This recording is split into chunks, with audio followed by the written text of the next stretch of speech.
Bun găsit la emisiunea Știință și Cunoaștere. Astăzi ne reîntâlnim cu Bruce Lipton pentru al 6-lea set de videoclipuri care răspândesc mesajul său de optimism și sănătate. Domnia sa mi-a oferit drepturile de utilizare și difuzare a oricăror din materialele produse sub numele său, adică videoclipuri, DVD-uri, cărți și articole. Din când în când, Bruce Lipton oferă abonaților săi de pe YouTube scurte prezentări ale unor idei esențiale. Le-am colecționat pe întreaga durată a pandemiei cu scopul includerii lor în câteva episoade Știință și Cunoaștere. Am realizat integral traducerile, subtitrările și sincronizările, așa că nu-mi rămâne altceva de spus decât o vizionare plăcută cu o nouă înțelegere a biologiei în prezentarea condensată și ilustrată de către profesorul dr. Bruce Lipton. Doresc să vă reamintesc faptul că în toate aceste videoclipuri produse de Bruce Lipton există foarte multe metafore. Asta înseamnă că dumneavoastră aveți nevoie să înțelegeți sensul metaforic al ideilor și frazelor sale. Acolo unde a fost posibil am adăugat ghilimele sau anumite note între paranteze. Dar în multe alte situații nu a fost posibil și de aceea rugămintea mea este de a acorda multă îngăduință și atenție la vizionarea acestor materiale. A doua problemă este legată de viteza foarte mare de vorbit pe care o are profesorul Lipton și care este un adevărat maraton. În multe locuri a fost nevoie să fac adaptări pentru a scurta numărul de cuvinte afișate simultan pe ecran, dar chiar și așa s-ar putea să nu fie de ajuns. Din acest motiv vă rog să revizionați aceste emisiuni ori de câte ori se vor putea redifuza la TVR Cluj pentru a pătrunde esența tuturor ideilor sale, având în vedere faptul că unele lucruri poate au scăpat atenției dumneavoastră.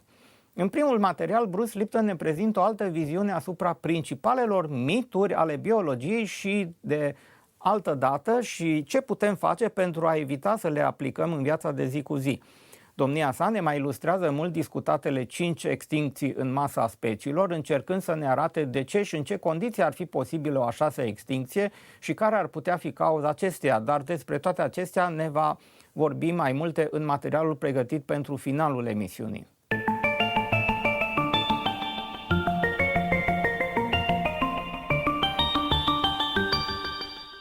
Now, if you look around at the world today, you say, oh my God, this looks like hell on earth. We didn't come from hell on earth. We came from the proverbial Garden of Eden. A garden is the highest level of cooperation of organisms. And then look what we've done here. Look at this world that we end up with today. Look around. We are in hell right now. This is actually prognosticated in the Bible's book of Revelations, where they talked about the 4 horsemen of the apocalypse. Those 4 horsemen are represented by disease, famine, war, and death. Is this an inevitable conclusion to our world, or is there an alternative opportunity? Conventionally, the concept of apocalypse is a very scary thing, a breakdown of the world as we know it. The original meaning of apocalypse in Greek means an unveiling, an uncovering of knowledge that we haven't seen before. And this is what we're facing right now, because the new knowledge that we're being exposed to will take us from a destruction into the creation of a better, more functional world. Let's go back and understand the basic nature of a civilization. A civilization is based on a set of truths that are understood by the people of that civilization to be a valid understanding of the world. And when a truth of the civilization changes, so does a civilization. A civilization is characterized by its culture, its behavior. But where do these behavioral norms come from? Well, in the previous civilization, they came from religion, which gave us a bunch of beliefs about spirit, God, and the planet. And the church had a wonderful understanding of itself called infallible knowledge. This is the belief that whatever the church was saying was direct from God and it was absolutely true. Well, this would only work as long as the knowledge was found to be infallible. But if something upset that knowledge, it would actually throw a monkey wrench into the civilization. And in 1543, a priest by the name of Copernicus revealed that some of this infallible knowledge was quite incorrect. Remember, the belief of the church was that the earth was the center of the universe and all the stars, the sun, the planets were all revolving around the earth. Copernicus tried to calculate a calendar based on this belief, but it didn't work. He actually went back to the age of Ptolemy in Egypt and found out that the sun, according to the Egyptians, was the center of our particular universe and that the earth was revolving around the sun. When Copernicus put the sun into the center of the universe, he was able to accurately predict the dates of all the ceremonies for the church. However, In doing so, he created a heresy. The significance of Copernicus's work is that it broke the idea of infallibility and offered an opportunity for new ideas to come into the world outside of the dogma of the church. There's an old saying that we're all familiar with. Knowledge is power. I go, yeah, that's a very true statement. But let me also say the statement in a different context. A lack of knowledge represents a lack of power. So if we don't have certain knowledge, then we become powerless in the field where that knowledge is applied. We now recognize that 4 fundamental beliefs that have shaped the culture in what we call the civilization of scientific materialism, 4 fundamental beliefs that have shaped this culture are found to be flawed or outright wrong. And as a result, civilization is expressing a lack of power by adhering to incorrect stories. I refer to these 4 basic principles that are flawed as the 4 myth perceptions of the apocalypse. When we use the term myth, what we mean is actually a belief that we bought to be true. Whether it's true or not, we own it as truth, and as a result, we create a world based on that myth. Now, if the myth is false, then the world that we create is not going to be in harmony with real life. What beliefs did we buy that are now wrong and have taken us out of the harmony on this planet? This is a list of the 4 myth perceptions that has misdirected civilization. Myth number 1 is the belief in Newtonian universe, which is a separation of matter from energy, and then emphasizing matter as primary. Myth number 2 is the belief that genes control our biology, which is a belief that makes us victims of the heredity of the genes that we receive from our parents. Myth number 3 and 4 are predicated on the Darwinian theory of evolution, with myth number 3 being the fact that evolution is driven by random mutations, accidents, and as a result, is there any purpose for our being on this planet? No. And myth number 4 is another extension of Darwinian theory that says evolution is driven by a competition for fitness and the struggle for life, which then means that we are now competing with each other to survive rather than recognizing unity and wholeness. Well, let's start with myth number 1, and that's the belief that Newtonian principles, Newtonian physics, are the principles that shape the unfolding of our world and the universe in which we live. Newtonian principles actually divide the universe into 2 realms, a physical, mercurial, mechanical realm versus an invisible, energetic realm. Being humans made out of matter, then we are supposed to conform to the material realm laws provided by Newton. We just become physical machines, but we ignore the relevance of the invisible realm around us, which formerly was referred to as the spiritual realm. So we live in a world without spirituality. We live in a world of materiality with the purpose of what? Getting more and more matter, more and more material to reveal how powerful you are in this world. Myth number 1, the Newtonian belief of a material-based universe, is incorrect based on the new science of quantum physics, because matter appears to be an illusion.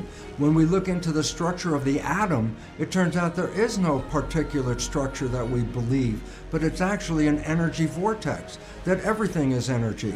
And the significance is this: energy cannot be separated. Energy represents unity. All energy and all individual things that we see as matter are all energy connected to each other. Quantum physics is the most valid science on this planet. There is no science that has been tested and affirmed to be more truthful than quantum physics. We have to start recognizing a unity rather than a separation in the material world, the old belief. A second belief that turns out to be false is the belief in what we refer to as genetic determinism. The belief in genetic determinism, which is the belief that genes determine the characteristic of our lives. Well, as far as we know, we didn't pick the genes we came with. Also, if we don't like the characteristics we have, we can't change the genes. And then add on top of that the belief that genes turn on and off by themselves, and then we start to recognize, oh my goodness, our lives are controlled by factors that we have no control over. That genes control us and we don't control them.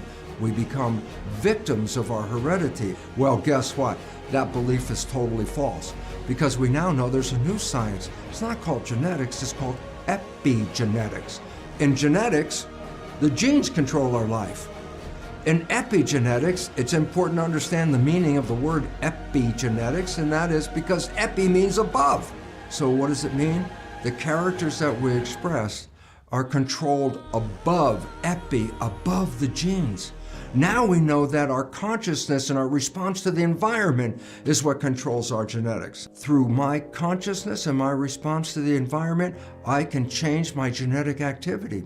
I can either enhance my genetic expression or even, unfortunately, with negative consequences, I can destroy myself with diseases just because of the action of my mind. But the action of the mind is under my control. So I'm not a victim of my genetics, I am a master of my genetics. And as if we understand this, then we wouldn't be facing a healthcare crisis that is undermining civilization at this moment. We would be powerful enough to control our own lives, our own health, our own vitality. A third belief that is now found to be flawed is connected to Darwinian theory. Over millions of years, accidental mutations with positive mutations being selected, negative mutations being eliminated, has led to who and what we are in this world today. So there's a very important understanding about that, and it's based on this. If random mutations are the source of evolution, the start of an evolutionary process, random by definition means accidental. If we're here by a whole series of accidental mutations, then what, if any, is the purpose of humans on this planet? And we start to recognize very simply, there is no purpose to human civilization if it was all random mutations that initiated our evolution.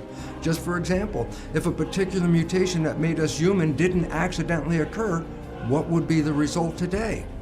Well, it turns out this is not really true, that evolution is actually based on adaptation, that an organism will adjust its genetics to conform to the environment. And in regard to that, just think of humans at the top level of this adaptability. Humans can live in any environment on this planet. How come? And the answer is because we can adapt, and it's not an accident. It's a purposeful change. Oh, life is a purposeful change? What is the purpose of our existence on this planet? The garden that we evolved from, every organism that evolved in that garden participated in keeping the wholeness and the cooperation expressed as a garden. We evolved in that garden, and as the indigenous people of this planet already knew and lived, they said, oh, we are in a garden, and that the role of humans is to be a gardener in that garden. We must learn now to live in harmony with the garden and actually return to being gardeners. That is the function that we had to keep balance in this beautiful planet that we arrived in. Myth number 4 happens to be the belief that evolution is driven by competition against one another. This is a false understanding, and it actually isn't due to Darwin. It was before Darwin. At the end of the 1700s, there was a philosopher by the name of Thomas Malthus. He came up with the idea that plants don't reproduce faster than animals reproduce. I go, why is that relevant? Well, if animals are living on the plants and animals are reproducing faster than the plants, there's going to be a point where there's not going to be enough plants for all the animals that exist.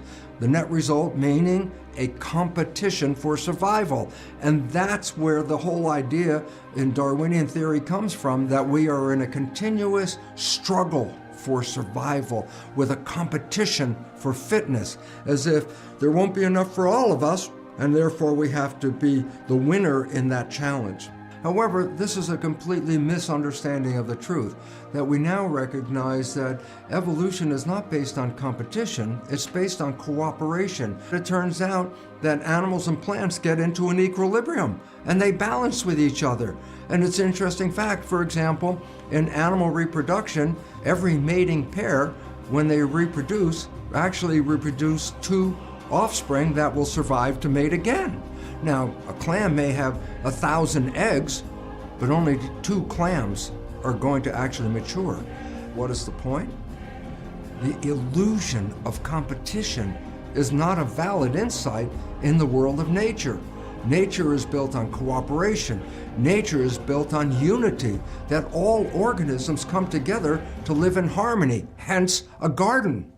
And in fact, if you actually go back and understand the root of the word competition, competition meant to strive together, to work together to create a better end result, rather than a winner-loser mentality that we have bought into today.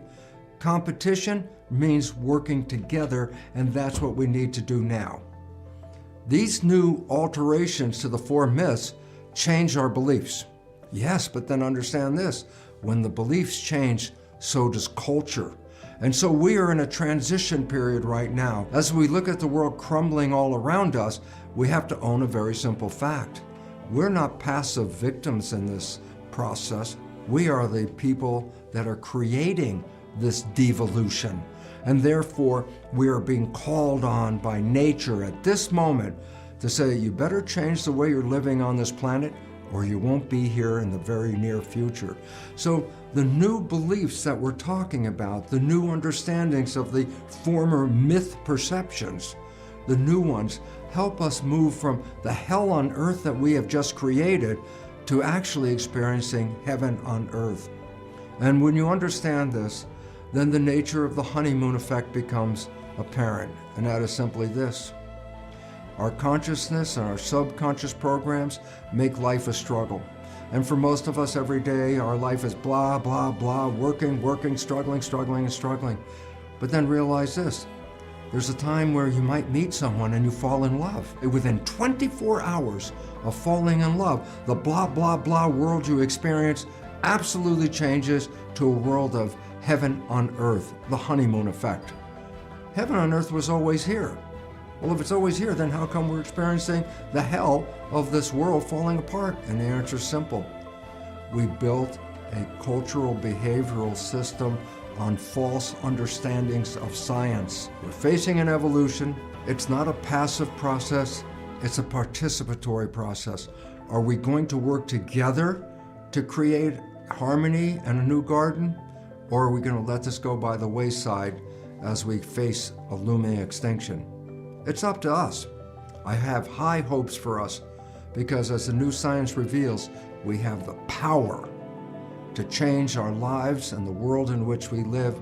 And when we become aware of that power through the knowledge, and knowledge is power, then all of a sudden the world will change and we will end up having heaven on earth for as long as we want to live on this planet.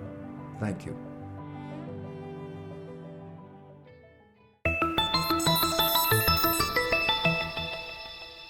Următorul material pregătit de Bruce Lipton se referă la modul în care omenirea tinde să evolueze. Evoluția, deși pare a se desfășura lent, gradat, prin schimbări aproape imperceptibile, de fapt, ea este uneori însoțită de salturi. Iar o nouă teorie ne spune că acestea determină o evoluție numită echilibrul punctat, elaborată de către doi cercetători pe nume Stephen G. Gould și Niles Eldridge. Ceea ce au descoperit ei a fost faptul că foarte multe straturi arheologice relevă prezența fosilelor pe anumite grosime ale Pământului, dar ele sunt intercalate de altele unde nu există fosile, ceea ce ne conduce cu gândul la extincții naturale. Bruce Lipton pune accentul pe creșterea gradului de cooperare și întrajutorare în vederea soluționării crizelor și războaielor pentru a preveni cea de-a șasea extincție. Dar acesta nu e tocmai un lucru simplu și ușor de făcut.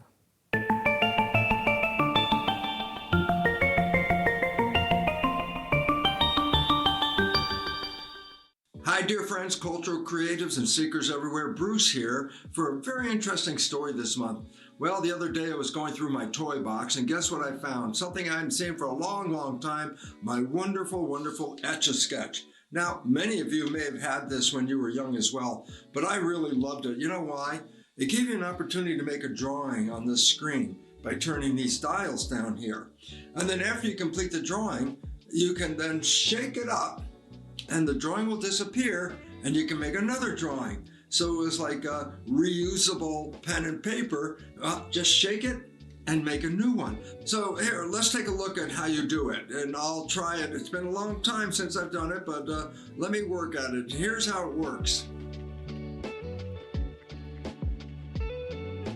So, well, you can see I'm a little out of practice on it, but here's the beautiful part. Here's a drawing that I just made, and I created this image and then manifested it on the screen of the Etch-a-Sketch. So what's really interesting is what I can do is now shake up this screen and erase the image, and then I can create another one. Perhaps this one is going to be a little better than the last one. Let's see what I can do this time. Well, what a great picture, but what we can do is just shake it up and...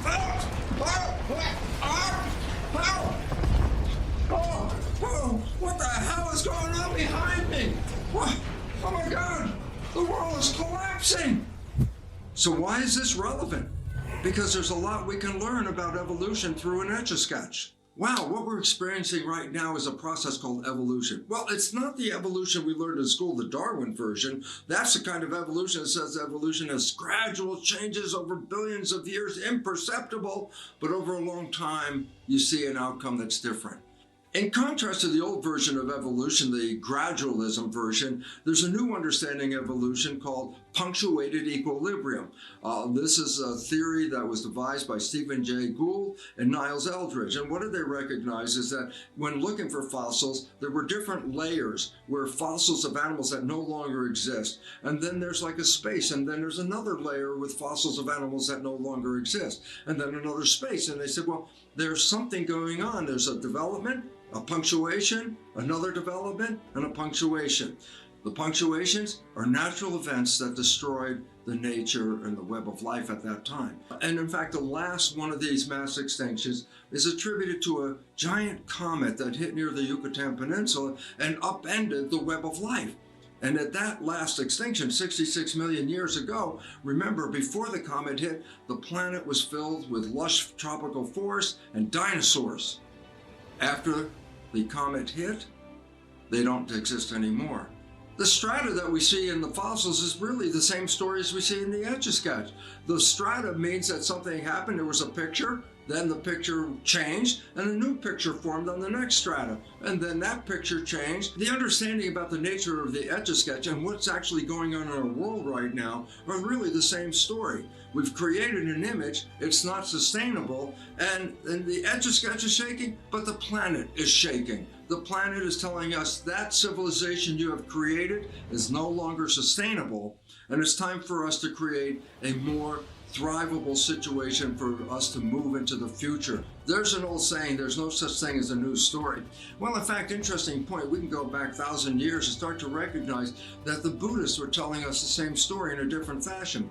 They were making what are called sand mandalas. And these are very ornate creations from different sands. Instead of paint, different sand, creating a structure and then making this most beautiful structure. And they also recognize, just like the universe is, things don't always stay the same. So after they create this most beautiful expression, then they take all the sand and scoop it all together, make a big pile, and start all over again for another image. Just as in the story with the mandala, and the same story in the Etch-a-Sketch, and the same story that we're experiencing on this planet right now, there's a very important point that says that we can move into the future, but take with us what we learned from the past to build a better future, to thrive into that future.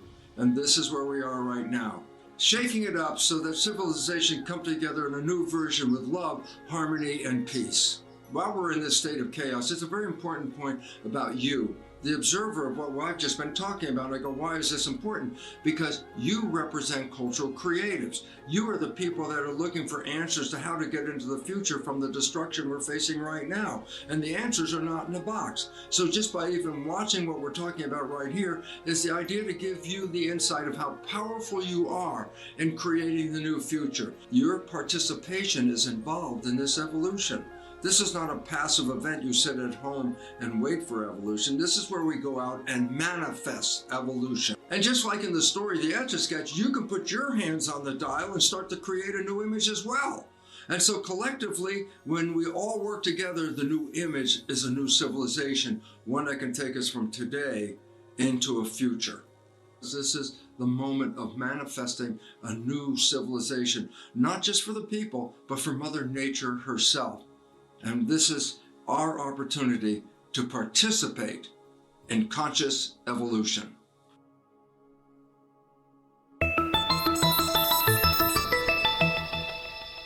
În continuare, Bruce Lipton ne descrie pe scurt ce înseamnă a fi buni părinți, la care se referă părintitul conștient, cum se dezvoltă creierul unui copil, ce ne relevă studiile efectuate cu aparatele de imagistică medicală și ce atitudine ar trebui noi, ca părinți, să avem față de copii, astfel încât aceștia să crească în pace, armonie, să-și dezvolte inteligența și să copieze tot ceea ce este mai bun din noi.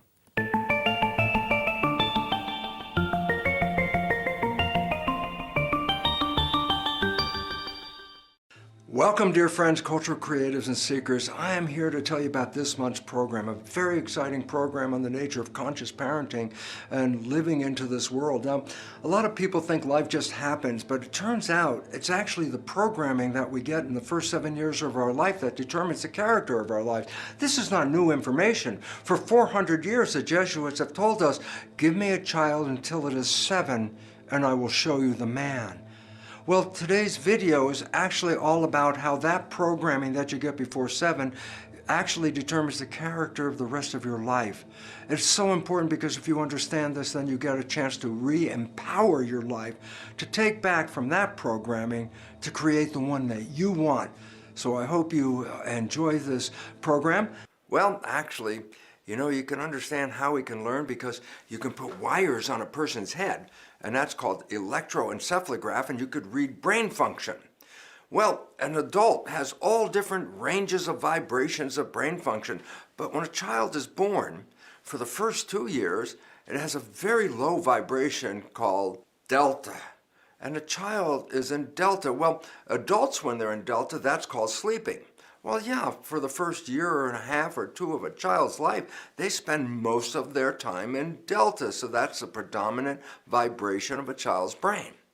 But around 2 years of age, the vibration of a child's brain increases at a higher level of vibration, and this level is called theta. Well, theta, that's characterized by imagination. And that's true. A child between the ages of 2 and 7 is mixing the real world and the imaginary world at the same time. So, for example, the child's on a broom pretending it's a horse. Well, to that child, that broom is a horse. So if the mother says, give me the broom, the child looks at her like, what are you talking about? Because the child really experiences that as a broom. Oh, and the old famous tea party where they pour nothing into the cup and they drink nothing and they go, that was the best tea I ever had. Well, mixing imagination in the real world is what happens between ages 2 and 7 when a child is experiencing theta. But by the time the child reaches 7, the vibration goes a little bit higher, and we call that vibration alpha. And alpha is calm consciousness. Well, that's the child's life in the beginning of consciousness. It's very peaceful and loving. But then around age 12, the vibration goes up even higher. Now it's called beta vibration. Well, beta vibration is the brain activity when a child is in school or when an adult is working. And the beautiful part about this is every year of the child's life, the vibrations get greater and greater. And then when we're adults, we have the whole range. Yes, at night when we're sleeping, it's delta. And just in the morning before we wake up, called twilight reverie, the brain kicks into a higher vibration, theta. And then as the alarm clock goes off and we're ready to wake up, the brain is now in alpha, calm consciousness for the morning.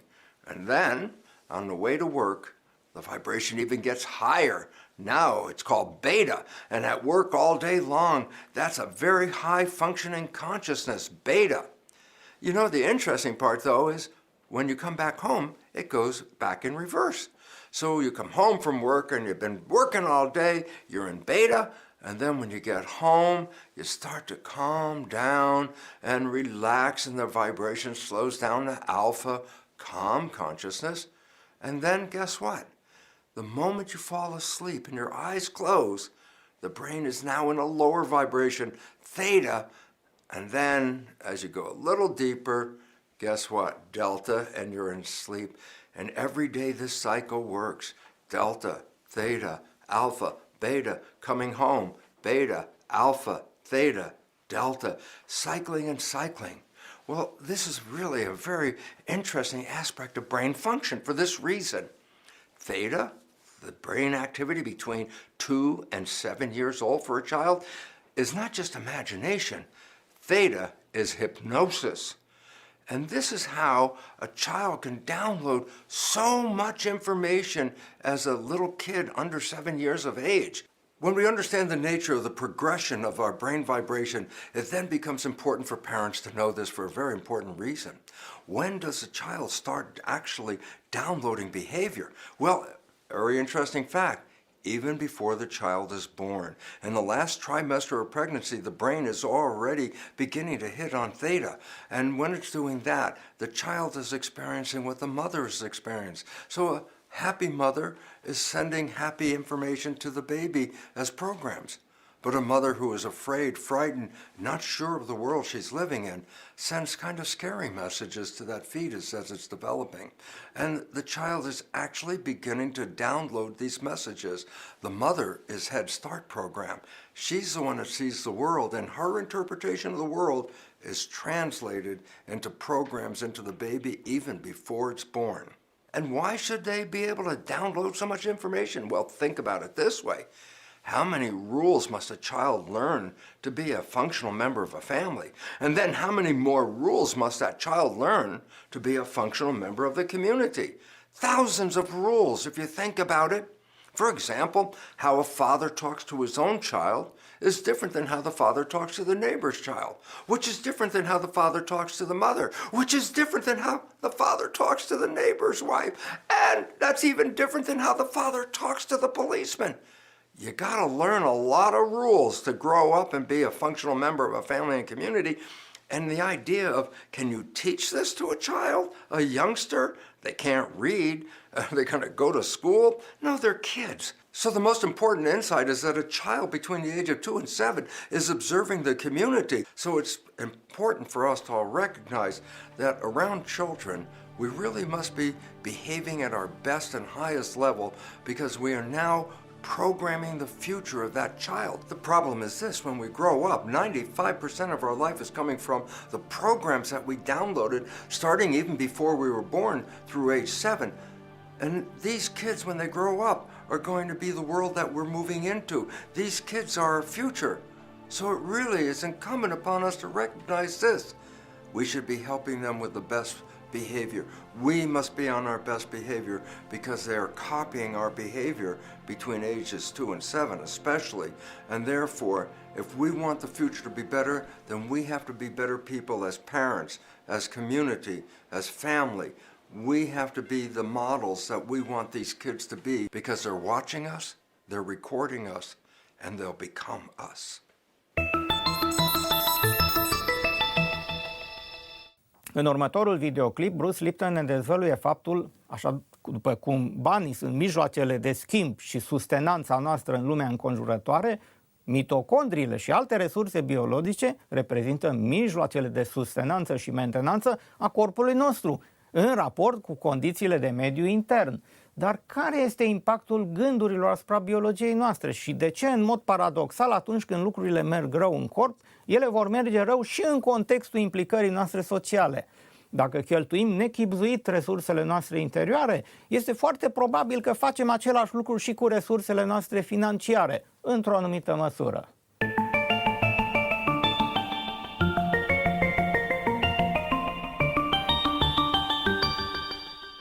Hi, dear friends and cultural creatives. Welcome to this new format of my newsletter.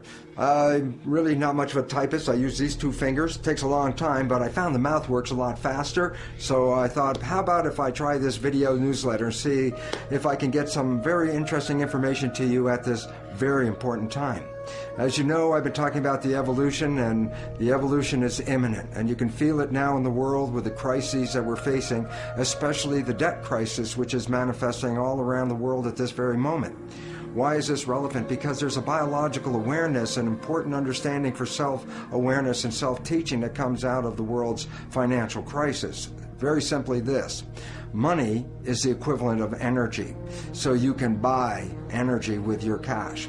And the significance about that is if you're frugal and take care of your money and keep a balance, then you always have this energy in your bank account, energy in which you can live. However, obviously, if you waste this energy, then you actually interfere with your own survival. So you don't really want to go out and just throw away your money. And so basically, I really want to show you that this is an important insight into the nature of our own health and our biology and the world we create in this regard. That our biological system, the cells, rely on energy. Without energy, there's no life. So fundamentally, you have an energy budget that gives you life.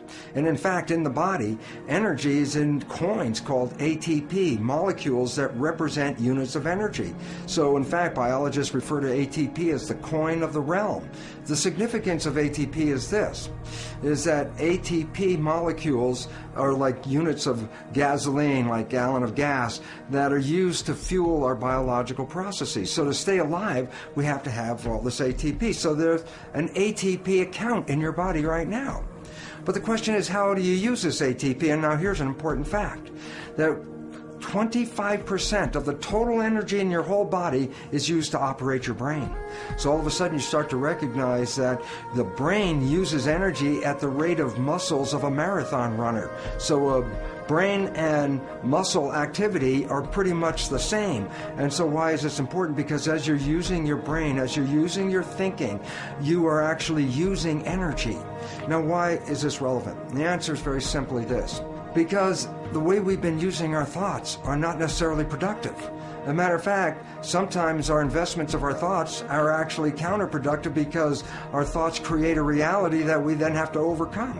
So basically it says that we must start to become aware of our thoughts. And why is this important? Because thoughts represent units of energy. Every time you have a thought, you use energy.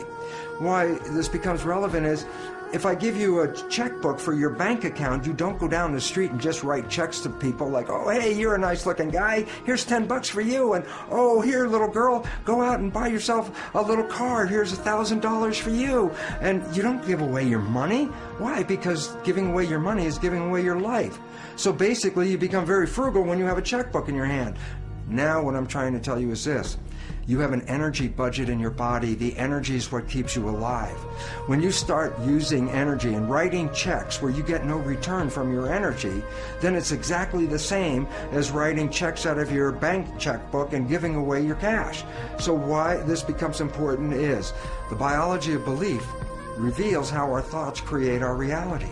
And if you start investing in thoughts that are counterproductive, thoughts like fear, or what am I going to do, and how am I going to escape this problem, or how's this going to go wrong, and all these other kinds of thoughts that are negative kinds of thoughts, then realize this, you are actually not just using your energy for having these thoughts, but these thoughts are also what come into your reality. What you focus on with your thoughts, your brain will manifest as reality. A wonderful quote from Bhagavan Das, I really love this one. He says, worry is a form of praying for what you don't want. Think about that. When you worry, you keep on your mind objects that get you nervous and scare you, and the more you keep them in your mind, the more the mind converts that into reality. So, what's the message for this month? It's to become energetically frugal with your money in your body, and that is this. Your thoughts use energy. Your interactions with life use energy. So if you want to survive, then realize one simple fact, and that is this. Everything you do in your life, you put out energy for. Therefore, start to review what you're doing in your life. Because if you're putting your energy into things you cannot change in this world, that is exactly the same as writing a check and just throwing away your money to the outside because you get nothing back from it. So think about this very interesting reality, that you have this energy checkbook. And every time you use energy, you have to say, is the use of this energy going to enhance my life, or is it just wasted energy? Am I getting involved in a political argument with people where I'm going to use up all my energy, and will I have changed the world? No. Am I going to use up all my energy to try to convince other people to change their life or change their way of living to make them even healthier, and they're not ready to do that? I'd be wasting my energy. So here's an interesting thought.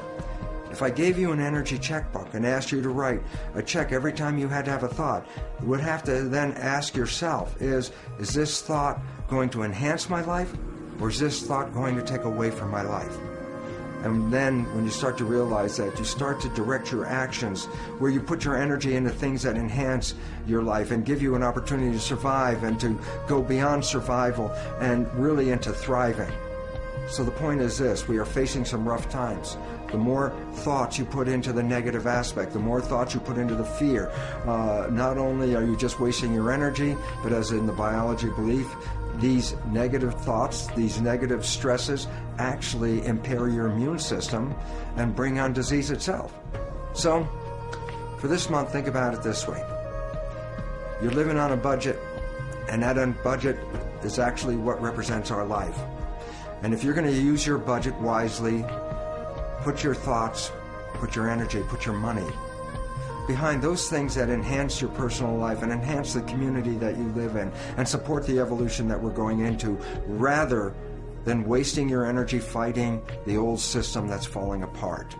This is your opportunity to get out of that system and build something more sustainable, something we could all live on, something that we can all thrive on. And I look forward to all of you seeing that each one of us is participating in this evolution. And I really hope that you can understand that my wishes are for you is to conserve your energy to create beautiful rather than worry and manifest the other. Thanks for listening to this message, and I surely hope you have a wonderful month, and I look forward to talking to you soon, because this evolution is imminent. În încheiere, Bruce Lipton ne ilustrează metaforic ce rol are meditația, ce impact au gândurile noastre în modelarea realității, atât cea biologică interioară, cât și, într-o anumită măsură, a celei exterioare, cu rezonanțe, evenimente negative, comportamente defectuoase și ce am putea face pentru a preveni toate acestea. Există un câmp electric al inimii? Da, el există, ne spune Bruce Lipton, și acesta se extinde câțiva metri chiar și în afara corpului, astfel că cei empați îl pot simți, iar aparatele de imagistică medicală îl pot detecta. În ultima parte a prezentării sale, Bruce Lipton ne reamintește de faptul că e posibil să ne aflăm în pragul unei a 6-a extincții în masa speciilor. Dar, cu toate acestea, el este optimist și crede că prin cooperare și întrajutorare putem face față evenimentelor și putem construi o nouă civilizație. Domnia sa compară metaforic aceste evenimente cu cel al transformării unei omide în faza de crisalidă, după care aceasta se reconfigurează celular, formând un viitor fluture.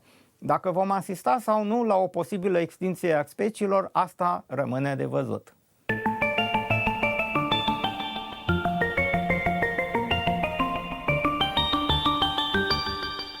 I really want to thank Bhavani for that meditation experience, because there's an important empowering aspect to the meditation. And it comes down to something that is connected to quantum physics. So we're not going to go into detail about it, but let me just acknowledge a very important point. Quantum physics is the most valid, tested science on this planet. There is no science with more truth than quantum physics. The emphasis is on this, is that the primary principle of quantum physics is that consciousness is creating our life experience. And how we redirect or direct our consciousness really determines how life unfolds for us as individuals. But we also recognize in a state of collective consciousness, there's an amplification that allows the experience to be more manifest. So basically, our belief about consciousness in the world is, oh yes, we have consciousness. I can see its activity by putting wires on my head called an EEG, and I could read consciousness inside my head. But a newer technique called MEG, magnetoencephalograph, reveals that we can read consciousness out here, probes outside of the head. I say, what is the relevance to that? And I say, our consciousness is not contained within our body. Our consciousness is broadcast into the field by the ability to read that consciousness without touching the body. I go, so what does that all represent? I say, our thoughts, be they positive thoughts or negative thoughts, are vibrations sent out to the field. And you go, so, and I go, a simple quote from Einstein is, the field, the vibrations, are the sole source that controls the particle, matter. I go, vibrations shape matter, and so our thoughts as vibrations are influencing the field, and this is exactly what quantum physics said. Yes, our thoughts are manifesting our reality. But a very quick insight into the nature of a meditation process that Bhavani provided, and that is simply this.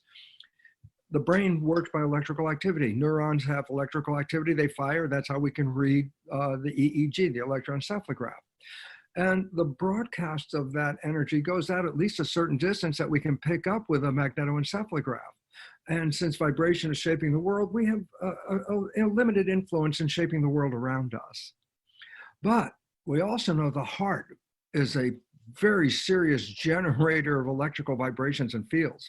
You can read a heartbeat about anywhere from 12 to 15 feet away from a person. You could take a probe and read the electrical activity of their heart. I say, so what's relevant? And the answer is this. We now recognize, and especially through an organization called HeartMath, that if we put our consciousness coming through our heart, it amplifies the consciousness a magnitude greater than what it is. And I say, why is it relevant? Because then our consciousness has more power in influencing the character of not just our lives, but those around us. So the point is very simple. Each of us is a tuning fork. And if we can take that vibration and come from the heart, we can change the vibration of the field, and the field is what governs the nature of matter. We have a very powerful influence. So a meditation is a very important aspect of self-empowerment. And I say we need self-empowerment right now for a very important reason, and that is simply this, is that civilization is now facing what is called the sixth mass extinction of life. 5 times in the history of this planet, life was thriving, and some catastrophic event wiped out up to 90% of life. The last time, 66 million years ago, the world was flush, rich life, and dinosaurs all over the place. And then a comet hit near Mexico, upended the environment, and the extinction of mass numbers of life on this planet occurred with the loss of the dinosaurs. Well, today we are in a mass extinction. Science has recognized. And the significance is it's human behavior that is manifesting this. And what we have to recognize is we have to change our consciousness and our behavior, because our collective consciousness is unfortunately not supporting our viability on this world. That we are living out of harmony with the planet and out of harmony with each other. And this disharmony is disrupting the garden, simple as that. And so there's a very important insight that says this, is that we have to recognize what's going on. And so just to quickly make sense of it, I want to give, it's an analogy, but it's more than an analogy. It's a story of a caterpillar turning into a butterfly. Very simply this, it's a metamorphosis. I say, what does it represent? Well, the caterpillar is a very voracious organism. You put a caterpillar on a bush and come back a day or so later, all of the leaves are going to be eaten off of that bush. It goes on until it actually destroys its environment. And then it goes into something called a chrysalis or a pupa, where metamorphosis is occurring. I said, what's going on? I say, there's a breakdown of the caterpillar, while simultaneously there's a building up of a new organism called the butterfly. And so in the pupa or chrysalis, it's a period of chaos going on. Some stuff, caterpillar cells breaking down, butterfly cells being built. And I go, so what's relevant? And the answer is this, is that the birthing process leads to a butterfly, a different organism that has the lightest touch on the environment. I say, so the relevance is simply conclusion, analogy, same story, repeated. Human civilization has been in a caterpillar stage, voraciously destroying the environment in which we are living. We realize now we're coming to an end. We're in that mass extinction. It's not 1,000 years from now. It's in many of your generations will see this process, which is occurring right now, a breakdown. And that we are actually not going to an end, but we're breaking down for a new beginning.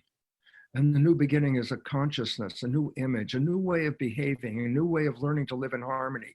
We're going from a Darwinian view where there's a struggle, a competition for survival, and it's a very stressful world, to a new world of understanding, a new evolution that recognizes evolution isn't based on competition, it's based on cooperation, that we're creating a community. It's community that is representing evolution, that we're stop focusing on the part that's coming down. And it's time for us to put our energy into what we are building up. we're building a new civilization. You are here on this broadcast because you're already part of what are called the cultural creatives. You're part of those people that are saying, give me another answer to what's going on. And so in very brief terms, I hope, a summary is this: what's going on? You're seeing the chaos of a breakdown of a civilization that's not sustainable. That's why we're in extinction. And while that's coming down, you can either focus on the breakdown, or you can start to focus on what's new and what we're building. Because if we redirect our attention in that way, then we will be supporting with our consciousness this building of a new civilization, not based on survival, based on thrival, based on thriving into the future. We're coming into a metamorphosis. And so when you look outside the window or get online, recognize that the chaos you see is actually really good, because it is the coming down of an old non-sustainable system. Well, we're simultaneously, and why you're here, and that's why you're so important in this community, is each one of us is a tuning fork, broadcasting a vision of a future civilization based on harmony, peace, and love, on uplift. And this is why we're here. So thank you for your attention on this, because if we can start to redirect our thinking and bring it from our heart, we will amplify the opportunity of creating a new civilization. Thank you for being here. Acestea au fost doar câteva din numeroasele videoclipuri produse și prezentate de profesorul de biologie Dr. Bruce Lipton și sper că au conturat câteva idei despre modul în care ar fi bine să abordăm viața, biologia, credințele și realitatea de care avem nevoie. Fiecare avem propriile repere de viață, propriile valori față de care ne raportăm și pe care le urmăm, avem propriile credințe și toate acestea la un loc conturează modul în care viața noastră se derulează. Dacă lucrurile nu merg așa cum ne-am dorit, atunci avem nevoie de schimbări în stilul de viață. Cu cât mai grave sunt aceste probleme, cu atât mai intense, profunde și dificile vor fi aceste schimbări. Așa că avem nevoie de exemple vii care să vină din partea celor care au reușit, iar Bruce Lipton este cel mai bun exemplu pe care vi l-am putut oferi în nenumerate episoade difuzate până în prezent. Vă mulțumesc pentru faptul că vizionați această emisiune în fiecare săptămână la TVR Cluj sau online pe internet și vă invit data viitoare la o nouă întâlnire cu emisiunea noastră preferată, Știință și Cunoaștere.